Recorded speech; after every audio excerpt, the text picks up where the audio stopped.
দর্শক, স্বাগত জানাই মোহনা টেলিভিশনের রাজনীতি বিষয়ক টক শো ভিন্ন মাত্রায়। মুক্তিযুদ্ধের সংজ্ঞা থেকে এই যুদ্ধের বিরোধিতাকারী হিসেবে চিহ্নিত জামাতে ইসলামী, মুসলিম লীগ সহ চারটি দলের নাম বাদ দিতে চেয়েছিল অন্তর্বর্তীকালীন সরকার। এমন একটি খবর প্রকাশের পর অন্তর্বর্তীকালীন সরকারের জামাত প্রীতি নিয়ে নানা আলোচনা শুরু হয়েছে।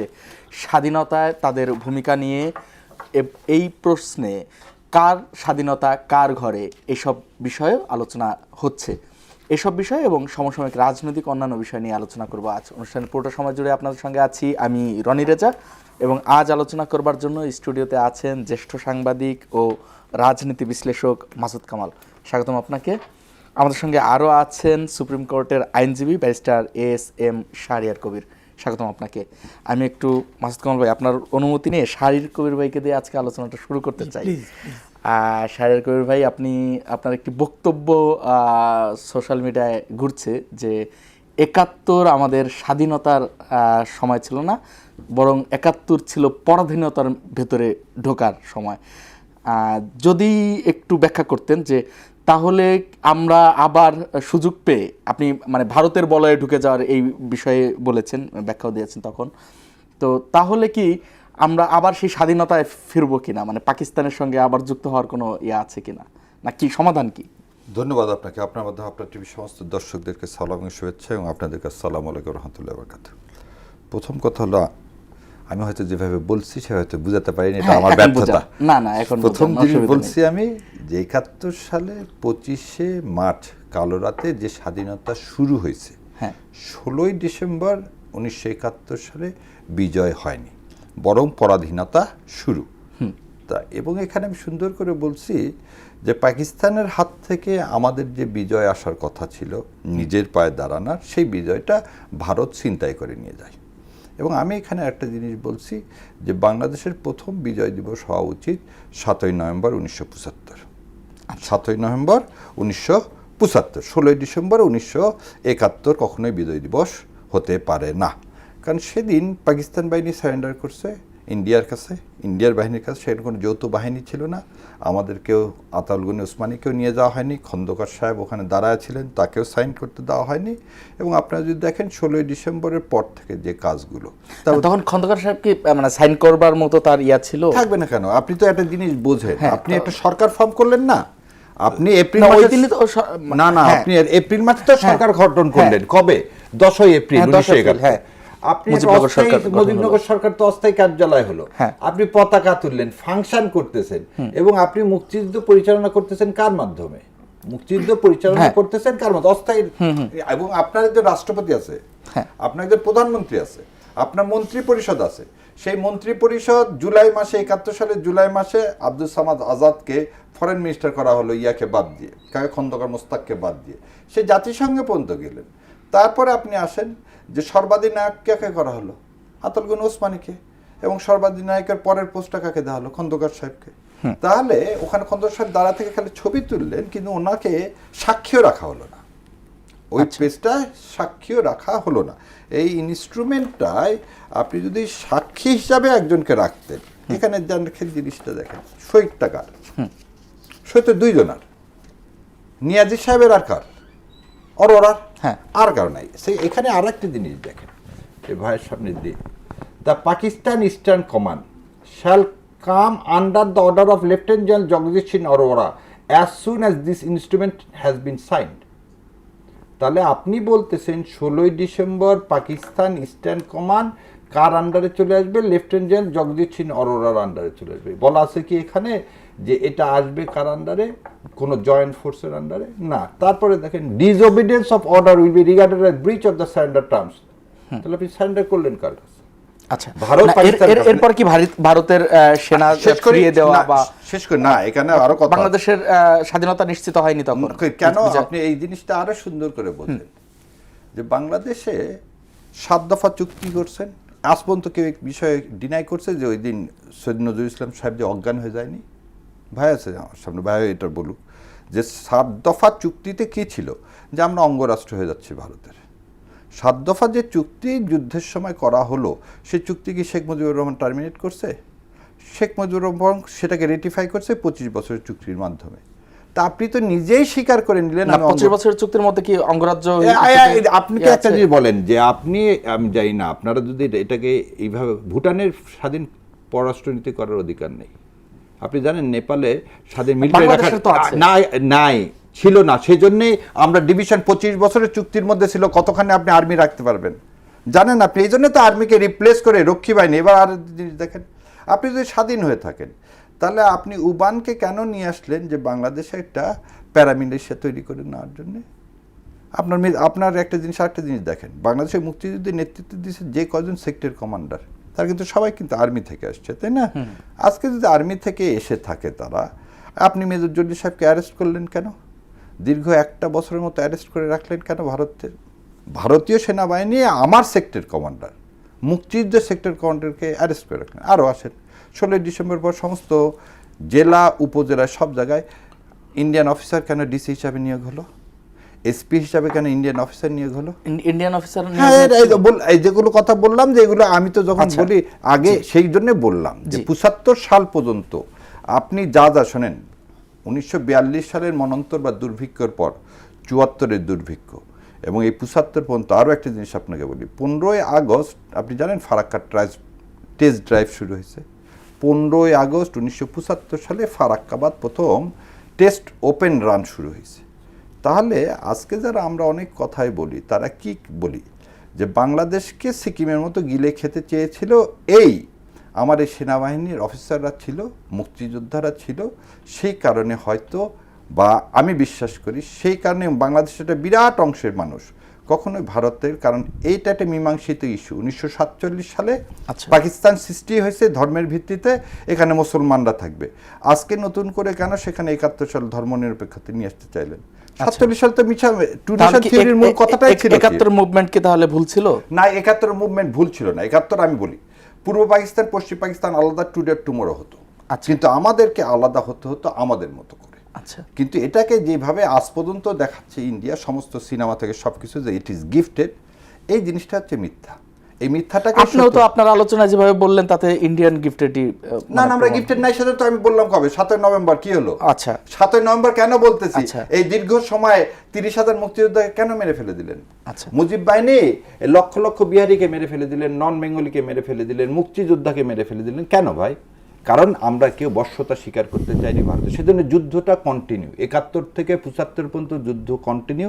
7ই নভেম্বর শহীদ রাষ্ট্রপতি জিয়াউর রহমানের মুক্তির মাধ্যমে এদেশের মানুষের ভাগ্য আকাশে সূর্য উদিত হয়, প্রথম বিজয়। সেই জন্য আমরা বলি ওটাকে প্রথম স্বাধীনতা, আর জুলাই হচ্ছে দ্বিতীয় স্বাধীনতা। ধন্যবাদ আপনাকে। মাসুদ কামাল ভাই, শাহের কবির ভাই ইতিহাস বলছিলেন, আপনি যদি একটু যুক্ত করতেন। আমি উত্তর দেবো কি, উনি ওনার মতো করে ব্যাখ্যা করছেন। হ্যাঁ, না আমি সেটাই, আপনি যুক্ত করতেন। এই ব্যাখ্যার পেছনে যে উনি একদম যে মানে কোনো তথ্য ছাড়া বলছেন তা তো না, এবং উনি যে সমস্ত ঘটনাগুলি বলছেন, এই ঘটনাগুলি তো আমি অস্বীকার করতে পারবো না, এবং এই প্রশ্ন তো সবসময় থাকবে যে সেই যে পাকিস্তানি বাহিনীর যে আত্মসমর্পণ, সেই আত্মসমর্পণে তো আমাদের বাংলাদেশের কেউ ছিল না। এই প্রশ্নটা কিন্তু আপনি মানে আওয়ামী লীগের যারা নাকি ঘোর আওয়ামী লীগের, তারাও কি অস্বীকার করতে পারবেন না? ইতিহাস তো ব্যাখ্যাটা কি? এখন এখানে একটা ব্যাখ্যা হলো গিয়া যে আমি যেটা পার্সোনালি মনে করি আর কি, যে ভারতের আপনি বিভিন্ন পত্র পত্রিকা দেখেন, ভারতের বিভিন্ন মুভি দেখেন। আমি একটা মুভির কথা বলি আপনাকে, নাম হলো লুটেরা, এই ধরনের একটা মুভি আছে। না সরি, লুটেরা না, গুন্ডে একটা মুভি আছে, দেখেন আপনি গুন্ডে মুভিটাতে। ওটাতে বাংলাদেশ থেকে একটা ছেলে ইন্ডিয়া চলে যায়, কলকাতা যায়, এখন থাকে। ওই মুভিতে বলা হয়েছে যে বাংলাদেশের জন্ম হয়েছে অনেকটা বাই প্রোডাক্ট আর কি, যে ভারত পাকিস্তানের যুদ্ধ ছিল, সেই যুদ্ধে বাংলাদেশ একটা বাই প্রোডাক্ট হিসেবে আসছে। তো এটা বলার কারণে বাংলাদেশের দেশপ্রেমিক জনগণ এতটাই ক্ষিপ্ত হয়ে গেল, তারা ওই মুভিতে এই আপনার ইয়েতে কি বল IMDb যেটা আছে, ইন্টারনেট মুভি ডাটাবেজ, ওখানে নেগেটিভ ভোট দেওয়া শুরু করলো, এবং ভোট দেওয়ার পরে আউট অফ 10 সেই মুভিটার রেটিং ছিল 2.3, মানে 2 এর কম কোনো কিছু আসে না, মানে এত কম রেটিং হয়ে গেলো কেবল বাঙালিদের ভোটে। আপনি যদি গুগলে যে সার্চ করেন যে গুন্ডে, সেই সাইবার ইয়াটা আমার জানা আছে, হ্যাঁ, এত কম, এবং এই সাইবার অ্যাটাকও হয়েছিল যে বাঙালিদের কারণে এটা হয়েছে, বাংলাদেশের লোকজনের জন্য কারণে এটা হয়েছে। তার এখন ওরা কিন্তু আসলে তাই প্রচারও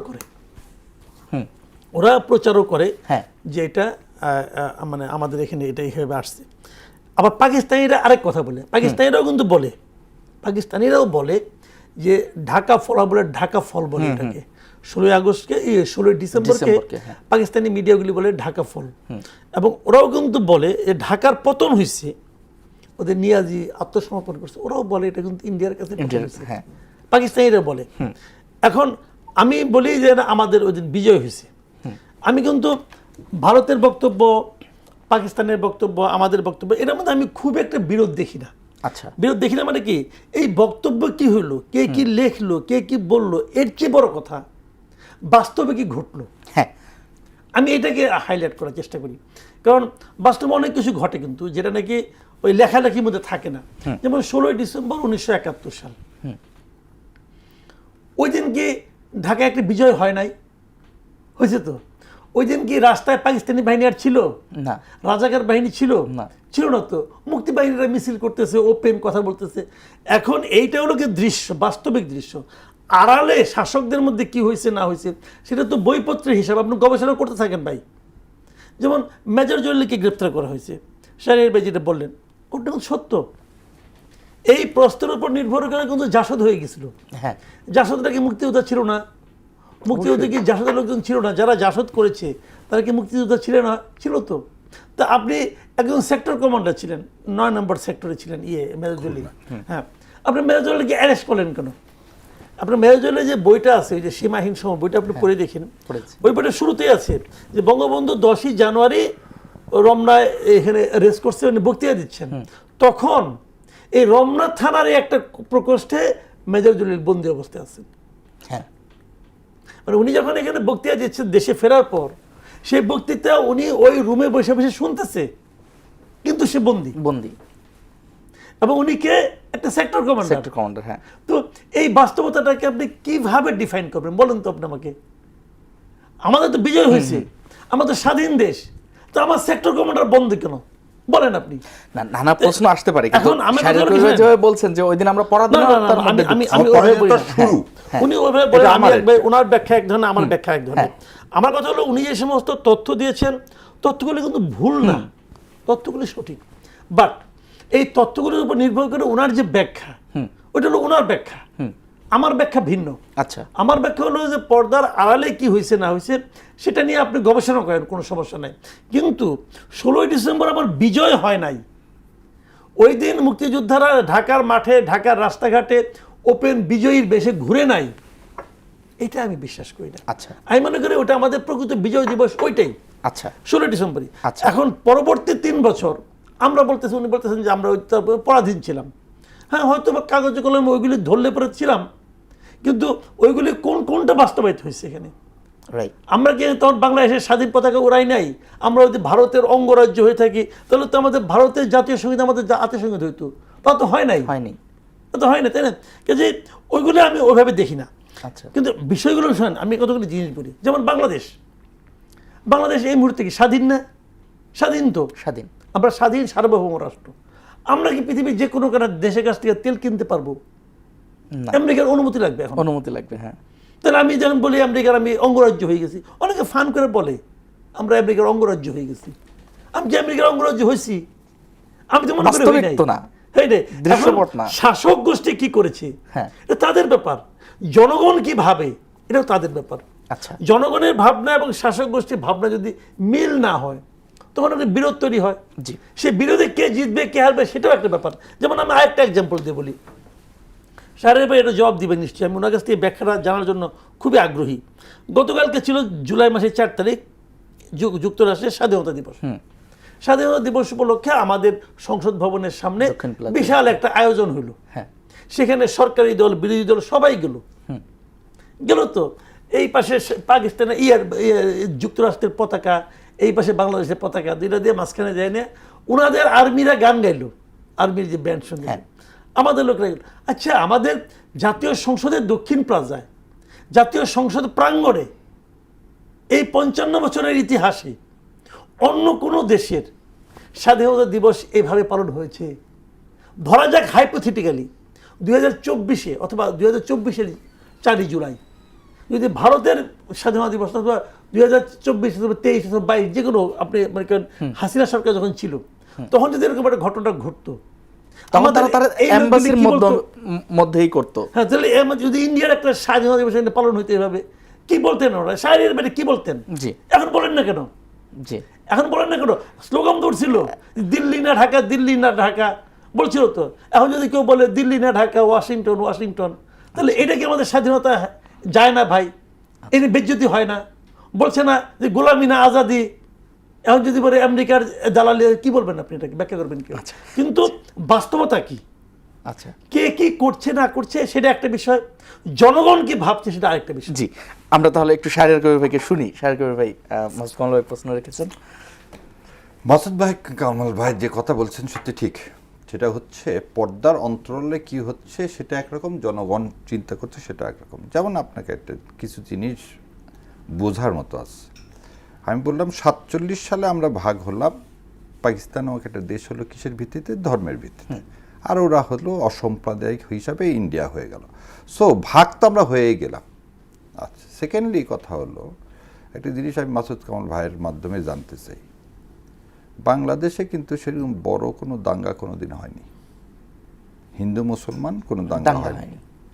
আপনি জানেন শেখ মুজিবুর রহমান 54 সালে এই শেরেবাংলা ফজলুল হককে বিতর্কিত করার জন্য কর্ণফুলী পেপার মিলস এবং আদমজি, তখন কেবল পাকিস্তান সিদ্ধান্ত নিচ্ছে ইস্ট পাকিস্তানকে, 47 সালের আগ পর্যন্ত ইস্ট পাকিস্তানে কিন্তু ইন্ডাস্ট্রি ছিল না, এখানে ইন্ডাস্ট্রি ব্যাপক করা হবে।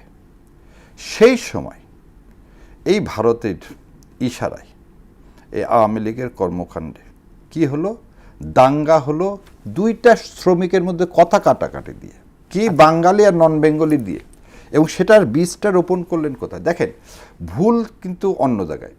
পাকিস্তান যেমন 1948 সালে 47 সালে ভাগের পরে, এই প্রশ্নটা রিলেট করতেন, যাচ্ছি একটু কথাটা শুনেন। হ্যাঁ, 2 মিনিটের মধ্যে। 1947 সালে যখন পাকিস্তান তার ক্যাবিনেট তৈরি করে, তখন কিন্তু বাঙালিদেরকে জায়গা দেয়নি। এটা যেমন ভুল পাকিস্তানের, ঠিক সেরকম আমি একটু আগে বললাম যে ভাগ হতোই, এটা কেউ ঠেকাতে পারতো না। কারণ কি? দ্বিতীয়টা 52 সালের ভাষা আন্দোলন কেন হলো? তারা জোর করে উর্দু চাপিয়ে দিচ্ছে। এই বিষয়গুলো তো অমীমাংসিত কিছু না, কিন্তু আমরা বলতে চাচ্ছি বা আমি বলতে চাচ্ছি যে দেখেন, আমরা পাকিস্তানের হাত থেকে চলে এসে আমরা কি আরেকজনের হাতে পড়বো? ভাই যেমন বলতেছি, তেল কিনতে ইউএস এর অনুমতি লাগবে, সোফার ইউএস টু হোয়ার, ইরান থেকে কিনতে গেলে অন্য রাষ্ট্র, যেখানে যেখানে স্যাংশন দেওয়া আছে, স্যাংশন আলা কান্ট্রি থেকে, তার বাইরে থেকে আপনি কিনতে গেলে কোনো অনুমতি লাগবে না। আমার কথাটা শেষ করতে দেন। স্যাংশন আলা কান্ট্রি থেকে অনুমতি নিয়ে ইউরোপীয় ইউনিয়ন থেকে শুরু করে কেউ কিনতে পারবে না। বাংলাদেশ কেন বলতেছেন? আপনি ইউরোপিয়ান ইউনিয়ন, জাপান বলেন, সমস্ত দেশ যারা যারা এই ট্রিটিতে আছে, তারা সবাই একমাত্র ইন্ডিয়া রাশিয়ার সাথে ট্রিটি আছে সোভিয়েত ইউনিয়নের সময় থেকে, সেই কারণে তারা সাথে তেল কেনে।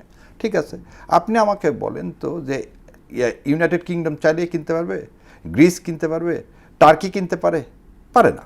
সো আপনি এটাকে বাংলাদেশে না পারাতে অসুবিধা না, আমার কথাটা তা না। আপনি একটা পোলারাইজ একটা জিনিস, আপনি একটা জিনিস দেখবেন, পোলারাইজ একটা জিনিস। আর আপনার দেশে তেল বিক্রি করার জন্য আসামে হঠাৎ করে 2024 সালে কি করলেন আপনি? ইন্ডিয়া কি করলো আসামে? বাংলাদেশে খালি তেল বিক্রি করার জন্য আসামে তারা রিফাইনারি বানালো। কেন ভাই? আমি ইন্ডিয়া থেকে নিব। এবং এখন তো এই ক্রাইসিসের সময় সেই না ক্রাইসিস তার কাছে তেল নেই না, তার কাছে ডিজেল ছাড়া কিছু নেই। আমাদের এবার অকটেন এবং হচ্ছে পেট্রোলের সবচেয়ে বেশি হয়েছে ক্রাইসিসে। না, আমি আপনাকে বলতেছি কেন আনা হবে ভাই? আপনি তো সারা জীবন না, আপনি একটা পাইপলাইনে যে ডিজেলটা আনা হবে যেটা বলতেছেন, তার বিক্রি করার স্বার্থে আমি কেন কিনবো? আমি যেখানে ফেয়ার প্রাইস পাবো সেখান থেকে কিনবো। আপনি যেখানে আপনি বলতেছেন আমেরিকা, আপনি তো ইন্ডিয়ার সাথে যে 7 দফা চুক্তির কথা, ওটা ভাই কিছুই বললেন না। 7 দফা চুক্তিতে আপনি আর্মি রাখতে পারবেন না, আপনি ফরেন পলিসি করতে পারবেন না, আপনি সমস্ত লোকাল সেট গভর্নমেন্টে ইন্ডিয়ান লোক রাখবেন, এটার নাম স্বাধীনতা? আচ্ছা, স্বাধীনতা না, কারণে সেটা ইন্ডিয়ান পার্টটা নিয়ে তো আমাদের ব্যাপক আলোচনা হয়। না, আপনি খালি আটকানো হবে না। কথা হচ্ছে ভাইকে বলছেন একটু কথাটা বলতে দেন, তারপর আপনি বলেন যে লজিক্যাল কথা আপনাকে বলতে হবে। আচ্ছা, কথা হচ্ছে যে ভাই যে কথা বললেন যে একটা সেক্টর কমান্ডারকে আপনি অ্যারেস্ট করে রেখে আপনি দিলেন, যা বলছেন তাহলে সব কিভাবে যৌক্তিক হবে? এবং এই কথাগুলো প্রচুর আলোচনা না, না, হয়েছে। তাহলে আপনি বলেন হ্যাঁ। কিভাবে যে স্বাধীনতা? এখন আমি একটা আচ্ছা। পতাকা পাইলাম, আমি একটা হ্যাঁ। মানচিত্র পাইলাম, হ্যাঁ। কিন্তু মানচিত্রটা শকুন ধরে থাকলো, আচ্ছা। মানচিত্রটা শকুন ধরে থাকলো, তাহলে এর নাম স্বাধীনতা?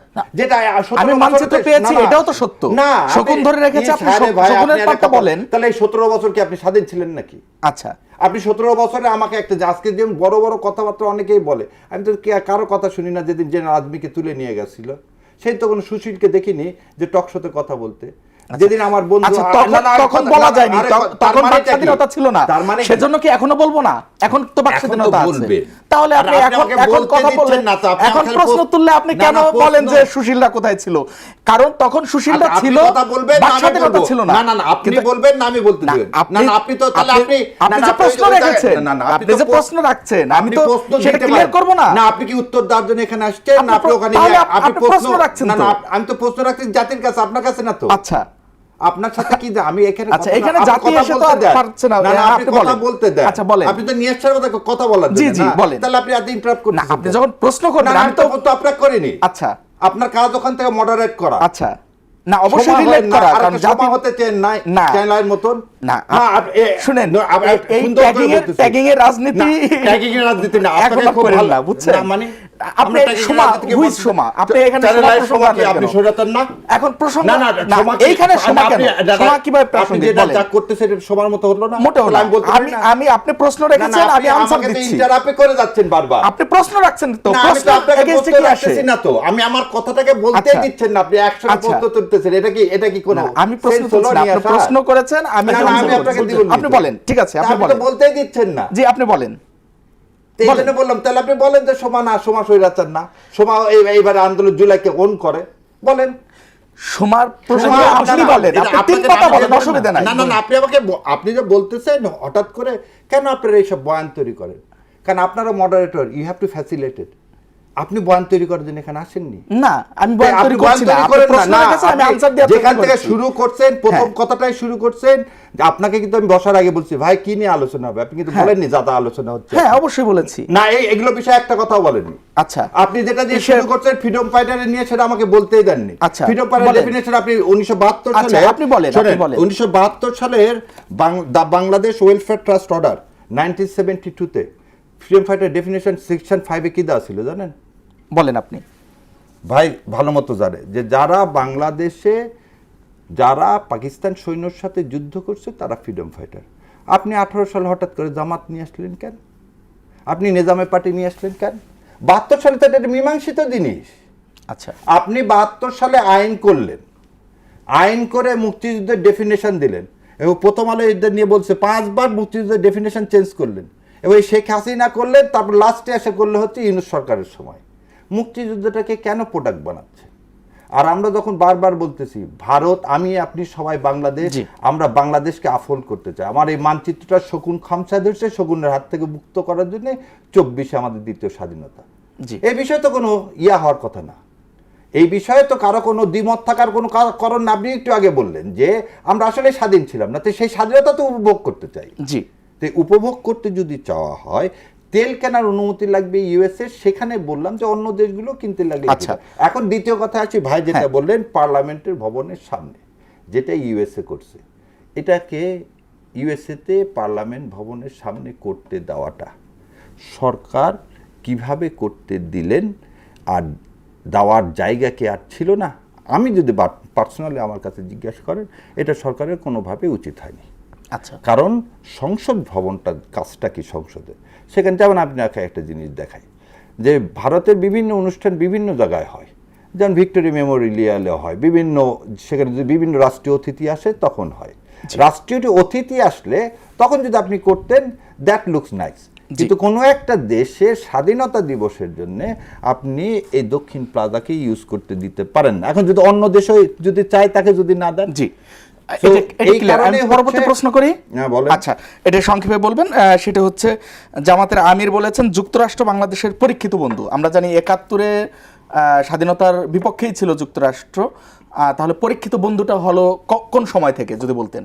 আচ্ছা, আপনি এই ইতিহাসটা একটু টুইস্টেড হয়ে গেল। প্রথম জিনিস হচ্ছে সংক্ষেপে বলতে হবে প্লিজ। বলে নি, চায়না যখন নিরাপত্তা পরিষদে বাংলাদেশকে স্বীকৃতি দিতে চাইলো, ভেটো প্রয়োগ করলো কখন জানেন?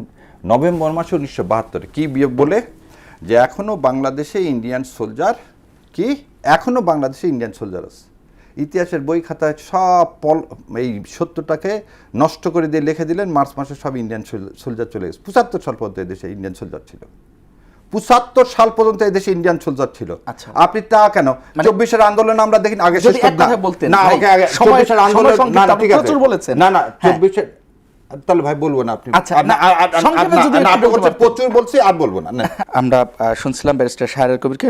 মাসুদ কামাল ভাই, আপনি যদি বলতেন যে এই যে যুক্তরাষ্ট্রের যে অনুষ্ঠান হলো, এরপরে নানা প্রশ্ন তৈরি হয়েছে, পাশাপাশি প্রশ্ন এসেছে যে যেটা দিয়ে আমি শুরু করেছিলাম, জামাতকে যে দায় মুক্তি দিতে চেয়েছিল অন্তর্বর্তীকালীন সরকার, এ নিয়ে জামাত প্রীতির একটি প্রসঙ্গ এসেছে।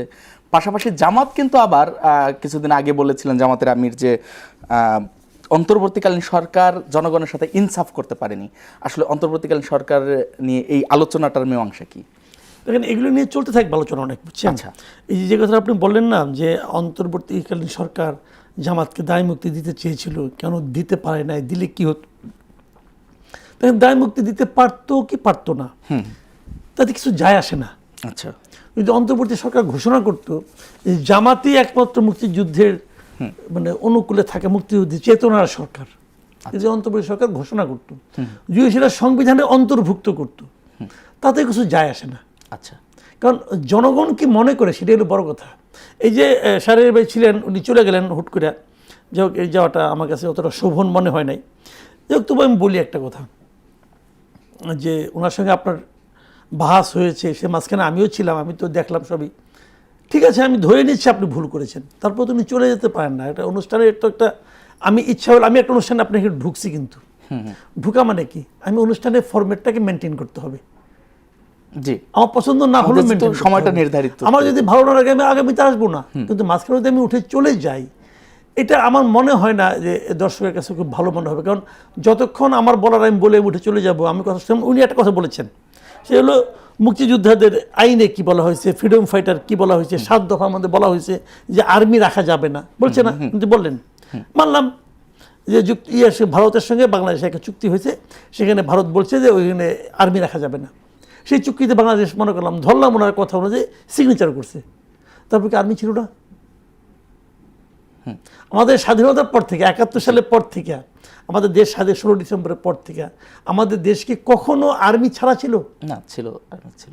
তাহলে ওই চুক্তিতে কি আছে কি নাই, কি আসে যায়, কি আসে যায়? আমি শুরুতে বলেছি ভাই, বাস্তবতাটা কি সেটা ইম্পর্টেন্ট। কে কাগজে কি লেখলো কি না লেখলো, সেটা হয়তো ওই লোকের ব্যক্তিগত সীমাবদ্ধতা, ওই লোকের রাজনৈতিক সীমাবদ্ধতা, ওই লোকের রাজনৈতিক চাতুর্যতা, অনেক কিছু হতে পারে, আমার কিছু যায় আসে না। ধরুন আমরা এবার বিএনপিকে গভর্নমেন্টে উঠাইছি, আমরা তো বিএনপিকে তো ভোট দিয়ে দিচ্ছি, বিএনপি সরকার গঠন করছে। এখন বিএনপি সংসদ ভবনের সামনে এসে নিয়ে মানে আমেরিকাকে অনুষ্ঠান করতে দিল, আমেরিকান রাষ্ট্রদূত সবাইকে অভ্যর্থনা জানালো। আমার দেশে, আমার সংসদ ভবনে অনুষ্ঠানের আয়োজককে যুক্তরাষ্ট্র, আমার দেশের মন্ত্রীর ওখানে গেস্ট হয়ে যায়, তো এটা তো আমি ভালোভাবে নেইনি। কারণ বিএনপি তো নিছে। কারণ বিএনপি যদি বলে যে আমি এই দেশের সরকার আছি, এই দেশের জনগণ আমাকে সরকারে পাঠাইছে, কাজে আমি যা ইচ্ছে তা করতে পারি, যদি তারা বলে, এবং যদি কাগজে বলে ঠিক আছে, সে কাগজ থাকবে, ঠিক আছে, জনগণ বলবে ঠিক নাই, তো এই যে সরকার এবং জনগণের মধ্যে চিন্তার যে দূরত্বটা, এটা পৃথিবীর সব দেশে আছে, এটা নতুন কিছু না। আচ্ছা, এটা কিন্তু চলতে থাকে। এই চলতে চলতে যারা জয়ী হয় তারা টিকে থাকে, জনগণ সবসময় জয়ী হয়। জনগণ যে জয়ী হয় তার প্রমাণ তো শেখ হাসিনাকে চলে যেতে হলো। শেখ হাসিনাও তো একটা সরকার গঠন করছিল। আমি আর দামি যেভাবেই বলি না কেন, ওখানে তো শেখ হাসিনারও তো সংসদ ছিল, শেখ হাসিনা তো আইন অনুযায়ী বলতে পারতো এই সংসদ যা বলছে এটা আমি করছি, কিন্তু তার সঙ্গে কি জনগণের চিন্তার মিলছিল না। এই জন্যই শেখ হাসিনাকে চলে যেতে হয়েছিল। এই মিলের পরিমাণ যদি বাড়তে, মানে অমিলের পরিমাণ যদি বাড়তে থাকে, তো যা হবার তাই হবে। কিন্তু মোদ্দা কথা হলো যে এই বিরোধটা সবসময় থাকবে। আচ্ছা, কাজে ওই যে ওই লেখাতে এটা ছিল, ওই লেখায় সেটা ছিল, অতএব আমরা স্বাধীন হইনি। এই যে অতি সরলীকৃত সিদ্ধান্তগুলো না, এগুলোর সঙ্গে আমি একমত না। হইতে পারে ওনার একটা ব্যাখ্যা আছে, ওনার ব্যাখ্যা তো শুনলাম আমি, যেমন ওই যে ব্যাখ্যা দিলাম, যেমন বলতেছে যে ফ্রিডম ফাইটারের ডেফিনেশন কী ছিল। ফ্রিডম ফাইটার ডেফিনেশন হলো যে লোক নাকি আর্মির সঙ্গে যুদ্ধ করছে। এখন আমি জীবনে আর্মিকে একটা গুলিও করি নাই, কিন্তু আমি বাড়ি থেকে যে ভারতে গিয়েছি, ভারতে যে আমি ট্রেনিং নিয়েছি, ট্রেনিং নিয়ে আমি বন্দুক নিয়ে আসছি, আমি বিরাট দলের সঙ্গে ছিলাম, আমরা মুক্ত এলাকা মুক্ত করছি। আমার সামনাসামনি আর্মি পড়ে নাই, নাও পড়তে পারে, নাও পড়তে পারে, তাই বলে মুক্তিযোদ্ধা না। আমি ওই ডেফিনেশন দেখে মুক্তিযোদ্ধা চিনব নাকি? আচ্ছা, স্বাধীনতা যুদ্ধের সময় মুক্তিযোদ্ধা দেখি নাই। আমি যখন স্বাধীনতা যুদ্ধের সময় তখন ছোটো ছিলাম, আমি তখন ক্লাস 6-এ পড়তাম, 6-7, হ্যাঁ 6-এ পড়তাম আমি, 6 থেকে 7 আমি অটো প্রমোশন পেয়ে উঠলাম। ধরেন আমি 6-এ পড়তাম, তখন তো আমি দেখেছি মুক্তিযোদ্ধা। আচ্ছা, তো আমি যে মুক্তিযোদ্ধা দেখছি, আমি কি বলছি দাঁড়ান আপনি মুক্তিযোদ্ধা, দাঁড়ান আমি আগে ডেফিনেশন পড়ে নিই, এই ডেফিনেশনে লেখা আছে, আপনার সঙ্গে তো মিলে না। আমি কি এইভাবে মুক্তিযোদ্ধাকে চিহ্নিত করছি? তো কই না রে ভাই। বিষয়গুলো ওইখানে বুঝতে হবে। ডেফিনেশন যেটা হয়েছে পরে করছে, আমলারা করছে, এবং সেটা কেন করছে, কাউকে এই তালিকা করার সুবিধার্থে করছে না কী কারণে করছে, তাদের ব্যাপার, ওটা তাদের সীমাবদ্ধতা। যার যার সীমাবদ্ধতা ইতিহাসে যখন বিশ্লেষণ হবে পরে এক সময়, আজকে থেকে 20 বছর 30 বছর পরে, অথবা এরই মধ্যে বিশ্লেষণ হয়ে গেছে, যেগুলো ওনারা বলতেছেন সবই ঠিক আছে, আমি কিন্তু ওইগুলোকে বাতিল করে দিচ্ছি না, এগুলোও ঠিক আছে, বিশ্লেষণ ঠিক আছে, কিন্তু বাস্তবতা এটা হলো মূল। বাস্তবে কি হয়েছে? বাস্তবে আমি মনে করি যে নারী মুক্তিযোদ্ধাদেরকে নিজের জীবনের ঝুঁকি নিয়ে খাওয়াইছে, থাকতে দিছে, সেও মুক্তিযোদ্ধা। কারণ একবেলা থেকে একবেলা খেয়ে পরের দিন সকালে সে মুক্তিযোদ্ধা চলে গেছে। রাজাকাররা জানতে পারছে যে এই মহিলা এই মুক্তিযোদ্ধাদেরকে আশ্রয় দিছে, আশ্রয় দেওয়ার কারণে ওই মহিলা রেপড হয়েছে, ওই মহিলা নিহত হয়েছে, ওই মহিলার বাড়িঘর পুরাই দিছে। তো মুক্তিযোদ্ধার চেয়ে কি তার অবদান দেশ স্বাধীনের জন্য কম নাকি? একেবারেই কম না। কম না তো। যদি শেষ প্রশ্নে আসি, যেটা করছিলাম যে জামাতের আমির বলেছেন যুক্তরাষ্ট্র আমাদের পরীক্ষিত বন্ধু, কবে থেকে পরীক্ষিত হলো? শুনেন, জামাতের আমির, সত্যি কথা বলতে আমি বলি আপনাকে একটা কথা, আমি এই ভদ্রলোককে খুবই পছন্দ করি পার্সোনালি। মানে আমার কাছে মনে হয়েছিল জামাতের এই যাবৎকালের আমিরদের মধ্যে আমি ওনাকে সবচেয়ে সেন্সিবল, সবচেয়ে শিক্ষিত লোক মনে করতাম, কিন্তু বলেছি আমি। গতকালকে পরে বেশি আর করি না। আচ্ছা, গতকালকে পরে মানে গতকালকে সে যে অনুষ্ঠানের কথা আপনি বলতেছেন, হ্যাঁ, সেই অনুষ্ঠানে উনি বলছেন যে ভারত আমেরিকাকে কি বলছে না বলছে, এটা ওনার ওটা নিয়ে আমার কোনো আপত্তি নাই, ওটা উনি বলতেই পারেন, ওনার দিচ্ছে। আমার বক্তব্যটা হলো উনি ওখানে বলেছেন স্পষ্ট ইংরেজিতে বলেছেন, আমি বাংলা অনুবাদ করে বলি আপনাকে, এই অনুবাদে কোনো ভুল নাই। ওই অনুবাদে উনি বলেছেন যে মধ্যপ্রাচ্যে যে যুদ্ধ হয়েছে সেই যুদ্ধ থামানোর ক্ষেত্রে যুক্তরাষ্ট্র ইনিশিয়েটিভ নিয়েছে। হ্যাঁ, আমি ইনিশিয়েটিভ শব্দটা বললাম, বাংলা হয়তো বলতে পারেন উদ্যোগ নিয়েছে। তা আমার ওনার কাছে প্রশ্ন, ভাই যুদ্ধটা শুরু করেছে কে? ইরানের যে একটা মেয়েদের বাচ্চাদের স্কুলে যে বোমাটা ফেললো, বোমাটা কে ফেলেছে? ইরান ফেলেছে? ইরান তো ফেলে নাই। ওই যুদ্ধটা শুরু তো ওইখান থেকে হলো 28শে ফেব্রুয়ারি। হ্যাঁ, তো ওইটা যুদ্ধটা শুরু করছে কে? শুরু করছে যুক্তরাষ্ট্র। যুক্তরাষ্ট্র যুদ্ধ শুরু করছে এই চিন্তা করে যে 7 দিনের মধ্যে ইরানকে তছনছ করে দিবে, কিন্তু সেই চিন্তাটা বাস্তবায়িত হয় নাই, বরং ইরান প্রচণ্ডভাবে প্রতিরোধ করেছে। যুক্তরাষ্ট্র এবং ইসরায়েলের যুগপৎ আন্দোলন, দুইটা পারমাণবিক শক্তির আন্দোলন, সেই আক্রমণকে ইরান একা প্রতিরোধ করেছে, এবং প্রতিরোধে তারা যে রণকৌশল গ্রহণ করেছে, তাতে ইরানের কাছে এই দুইটা দেশ বরং পরাজিত হয়েছে। এটা যুক্তরাষ্ট্রের মিডিয়া বলতেছে যে এই যুদ্ধে যুক্তরাষ্ট্র হেরেছে। যখন হারা চূড়ান্ত হয়েছে তখন মুখ রক্ষার জন্য যুক্তরাষ্ট্র যায় না, সেখানে যুদ্ধবিরতি চুক্তি করেছে। তো যুদ্ধবিরতি এটা তো যুক্তরাষ্ট্র ইনিশিয়েটিভ নেয় নাই। এবং উনি এটা বলার মাধ্যমে কি করছে? উনি এটা বলার মাধ্যমে ইরানের দেশপ্রেমিক জনগণের যে সেন্টিমেন্ট, উনি সেই সেন্টিমেন্টের বিরোধিতা করছে। এবং যখন নাকি আক্রমণগুলি করে তারা একটি বারের জন্য এই ভদ্রলোকের দল এবং সে নিজে যুক্তরাষ্ট্রের আক্রমণের নিন্দা করে নাই। আর কালকে যে সে যুক্তরাষ্ট্রকে ক্রেডিট দিচ্ছে যে তারা নাকি যুদ্ধ থামাইছে। তো এই যদি হয় জামাতে ইসলামের রাজনীতি, তাহলে এই রাজনীতির মধ্যে আমার ঘৃণা ছাড়া কিছু নাই। ধন্যবাদ আপনাকে। দর্শক ধন্যবাদ জানাই আপনাদের এতক্ষণ সঙ্গে থাকবার জন্য। আজকের মতো বিদায় নিচ্ছি। আগামীকাল দেখা হবে একই সময় নতুন কোনো অতিথি নিয়ে, আলোচনা হবে নতুন কোনো বিষয়ে। সঙ্গে থাকুন।